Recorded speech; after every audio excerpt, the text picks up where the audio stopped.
श्री शिवाय नमस्तुभ्यम दोस्तों, हर हर महादेव, ओम नमः शिवाय, जय महाकाल। दोस्तों आज हम आपको बच्चों को सुधारने वाला, बच्चों को समझदार बनाने वाला बहुत ही प्यारा सा उपाय बताने वाले हैं। इस पूरी वीडियो में हम आपको 3 महा उपाय के बारे में बताएंगे। यह तीनों ही महा उपाय हैं दोस्तों, क्योंकि इन उपायों को करके आप लोग अपने बच्चों की समस्याओं को बहुत ही जल्दी से दूर कर सकते हैं और बहुत से बच्चों को इस उपाय को करने के बाद में लाभ मिल गया है। यदि आपका बच्चा पढ़ाई में बहुत ज़्यादा कमज़ोर है, छोटी छोटी बातों में बहुत ही जल्दी से वो गुस्सा हो जाता है, बिल्कुल भी पढ़ाई नहीं करता है, आप पढ़ाई करने के लिए उसे बोलते हैं तो वह मोबाइल चलाने के लिए लग जाता है और दिन भर मोबाइल चलाता रहता है, सर दुखने लगता है, आँख दुखने लगती हैं, लेकिन वह मोबाइल चलाना बिल्कुल भी बंद नहीं करता है। तो ऐसे बच्चों को सुधारने के लिए, ऐसे बच्चों को समझदार बनाने के लिए आपको यहाँ 3 उपाय में से कोई भी एक उपाय को जरूर ही करना चाहिए दोस्तों। जो उपाय आपको सरल लगे, जो उपाय आपको आसान लगे, जो उपाय आपको अच्छी तरह से समझ में आ गया है, आप उस उपाय को कर सकते हैं। दोस्तों आप सभी लोगों को पता है कि पंडित प्रदीप मिश्रा गुरुजी की जो कथा होती है उसमें लाखों की भीड़ आती है। जब भी गुरुजी की कथा होती है दोस्तों, उसमें जितने भी पंडाल लगे होते हैं वह पंडाल हमेशा ही भर जाते हैं और जगह हमेशा ही कम पड़ जाती है। तो दोस्तों गुरुजी ने अपनी कथा के दौरान लोगों को अपनी समस्याओं को एक पत्र में लिखकर अपने पास जमा करने के लिए कहा। तो बहुत से ऐसे लोग थे जो अपने बच्चों की समस्याओं से बहुत ही ज़्यादा परेशान थे कि उनका जो बच्चा है वो पढ़ता लिखता बिल्कुल भी नहीं है, उनके बच्चे की याद शक्ति बहुत ही ज़्यादा कमज़ोर है, बच्चे बहुत ही जल्दी से गुस्सा हो जाते हैं और कई बच्चे तो अभी बचपन से ही डिप्रेशन में रहने लगा है। तो गुरुजी ने लोगों की इन्हीं समस्याओं को देख करके और उनकी समस्याओं का निवारण कैसे किया जाए उसके लिए ही इस उपाय को बताया है। तो इस उपाय को मैं आप सभी को बहुत ही अच्छे तरीके से समझाने वाला हूँ कि किस प्रकार से आप लोग इस उपाय को करके अपने बच्चों की हर प्रकार की समस्याओं को दूर कर सकते हैं।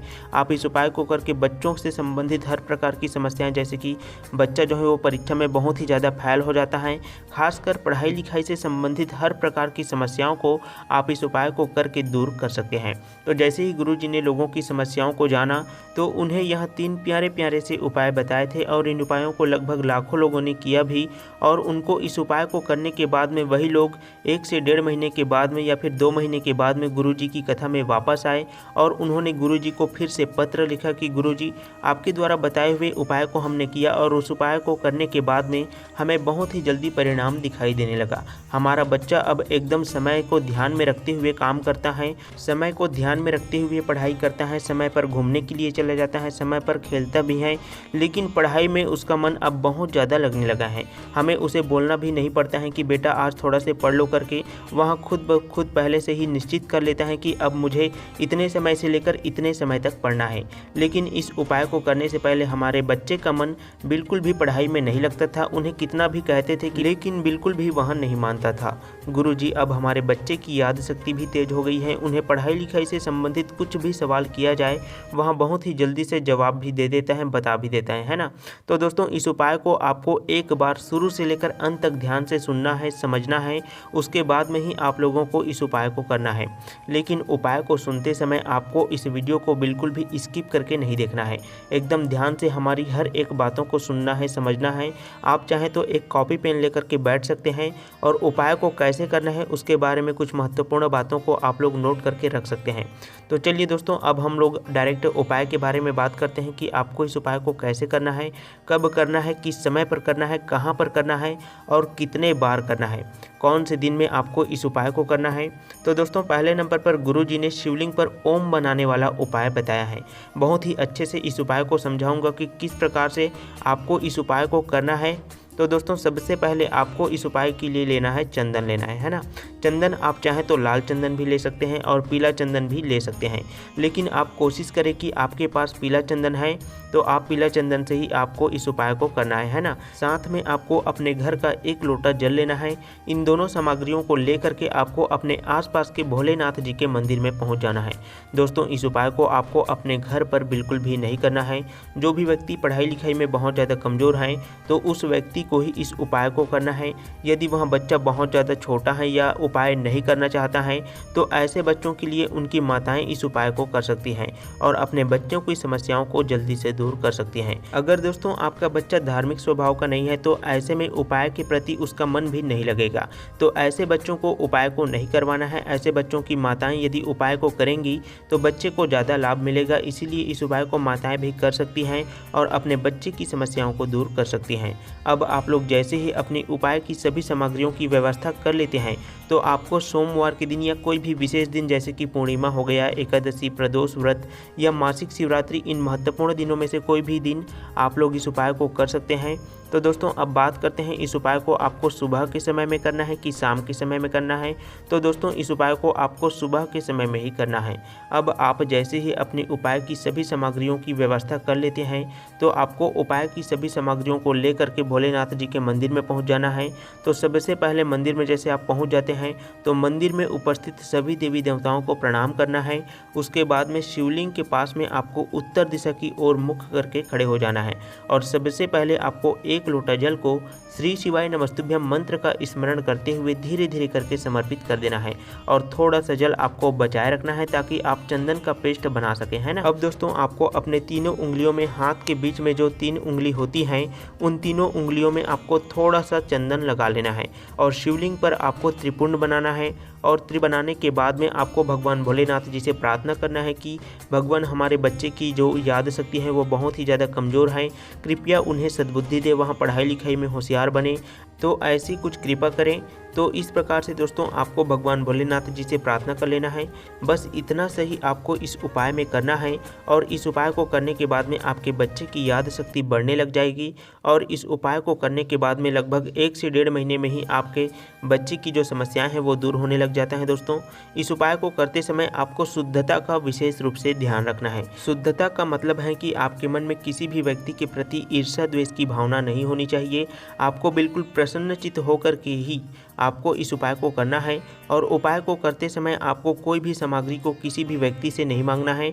ऐसे में यदि आप उस व्यक्ति को उपाय का सामग्री मांग लेते हैं तो ऐसे में उपाय का फल उस व्यक्ति को भी मिल जाता है।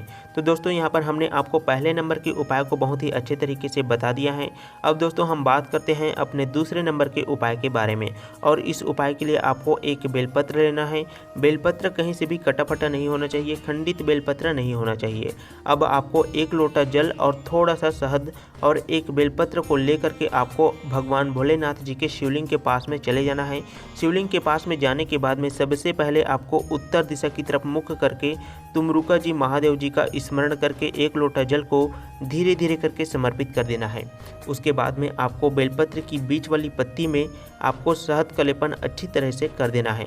अब दोस्तों आपका जो भी बच्चा पढ़ाई लिखाई में बहुत ज़्यादा कमज़ोर है उस बच्चे को ही इस उपाय को करवाना है ना। तो बच्चे को उस बेलपत्र की पत्ती को भगवान भोलेनाथ जी के शिवलिंग में चिपका देना है, चिपकवा देना है ना।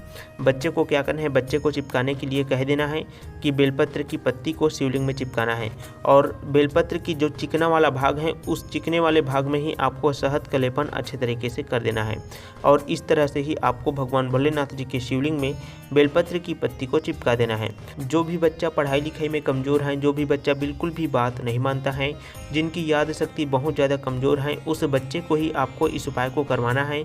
और दोस्तों इस उपाय को भी आप लोग कोई भी विशेष दिन में कर सकते हैं और जब भी आप बेलपत्र को भगवान भोलेनाथ जी के शिवलिंग में चिपका रहे होते हैं या अर्पित कर रहे होते हैं तो आपको तुमरुका जी का जरूर से ही स्मरण करना है, क्योंकि तुमरुका जी महादेव ही बच्चों से संबंधित समस्याओं को बहुत ही जल्दी से दूर करने का काम करती हैं। तो दोस्तों यहाँ पर हमने आपको दूसरे नंबर के उपाय को भी बहुत अच्छे तरीके से समझा दिया है। अब दोस्तों हम आपको आखिरी उपाय के बारे में बताएंगे और यहाँ उपाय भी बहुत ही ज़्यादा लाभकारी उपाय है। दोस्तों इस उपाय के लिए आपको लाल चंदन लेना है और आपको 1 लोटा जल लेना है। इन दोनों सामग्रियों को लेकर के आपको अपने आसपास के बेलपत्र के पेड़ के पास में चले जाना है। सबसे पहले आपको बेलपत्र के पेड़ के पास में जाना है और जाने के बाद में लाल चंदन का पेस्ट बनाकर अपनी तीनों उंगलियों में चंदन लगा करके बेलपत्र के पेड़ के ऊपर त्रिपुंड लगा देना है और बच्चे की पढ़ाई लिखाई से संबंधित समस्या को दूर करने के लिए आपको प्रार्थना कर लेना है। दोस्तों इस उपाय को भी आपको बच्चों की माताओं से ही करवाना है। अब जैसे ही आप त्रिपुंड लगा देते हैं उसके बाद में आपको अपने हाथ को धोना नहीं है ना, उसी हाथ से ही आपको 2 जगह पर और त्रिपुंड बनाना है। तो अब आपको चले जाना है भगवान भोलेनाथ जी के मंदिर में और शिवलिंग के पास में आपको त्रिपुंड बना देना है ना, शिवलिंग के ऊपर में आपको त्रिपुंड बनाना है। और जब भी आप शिवलिंग में त्रिपुंड बनाएंगे या बेलपत्र के पेड़ के ऊपर में त्रिपुंड बनाएंगे तो आपको अवधूतेश्वर महादेव जी का स्मरण जरूर करना है। और उसके बाद में ही आपको अपनी समस्याओं को निवारण करने के लिए देवाधिदेव महादेव जी से प्रार्थना करना है।